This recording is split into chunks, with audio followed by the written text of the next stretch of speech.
Easterlies pa rin ang prevailing na weather system sa ating kapuluan at patuloy na dala nito ang mainit at malinsangang panahon sa ating bansa.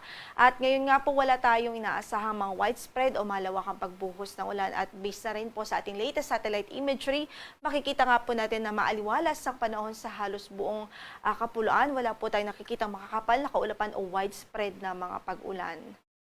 Pero hindi pa rin natin inaalis ang mga chances ng mga localized thunderstorms, especially po pagdating sa hapon at gabi. So, nariyan pa rin ang mga tsansa ng mga dagliang pagbuhos ng ulan. Wala po tayong bagyo na minomonitor ngayon sa loob ng ating area of responsibility.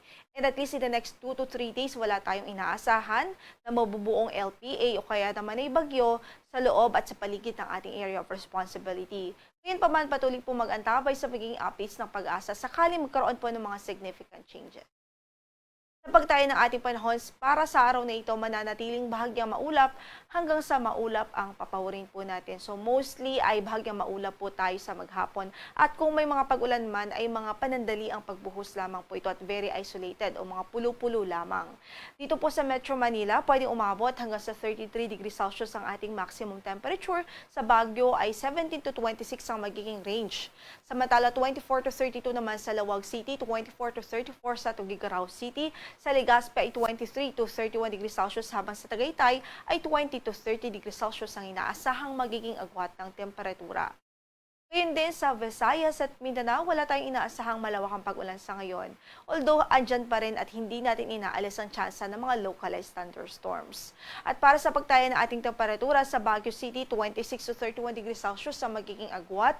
Ngayon din sa Iloilo City, 26 to 33 naman sa Puerto Princesa City, 27 to 32 sa Kalayaan Islands, 24 to 31 degrees Celsius sa Tacloban, at 25 to 30 degrees Celsius po sa Cagayan de Oro at 26 to 33 naman sa Davao City. Habang sa Zamboanga City ay inaasahan po natin ng 26 to 34 degrees Celsius na agwat ng temperatura sa araw na ito. Hapon nga po ay nakapagtala ng 36 to 37 degrees Celsius na maximum heat index o init factor dito sa Kamaynilaan. So nasa extreme caution level ho yan. Gayon din, ang pinakamataas na naitalang heat index kahapon ay dito sa San Ildefonso, Bulacan at sa Iloilo City, Iloilo, kung saan ay nakapagtala po ng parehong 41 degrees Celsius. So pareho po yan, nasa extreme caution level kasi po ang ating range ay from 33 to 41 degrees Celsius.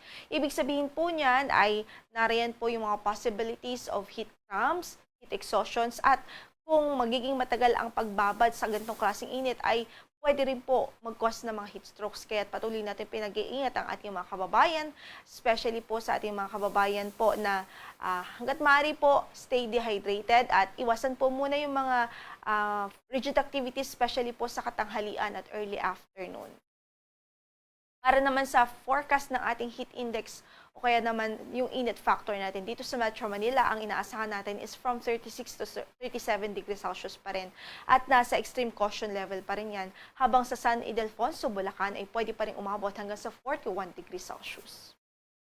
Wala po tayong gale warning na nakataas ngayon sa anumang bahagi ng ating mga baybaying dagat, pero pinag-iingat pa rin natin ng ating mga kababayan na mangingisda, lalong-lalo po yung mga gumagamit ng maliliit na sasakyang pandagat. Ang sunrise natin for today is 5:55 in the morning at lulubog naman ang araw mamaya sa ganap na alas 6:08 ng gabi.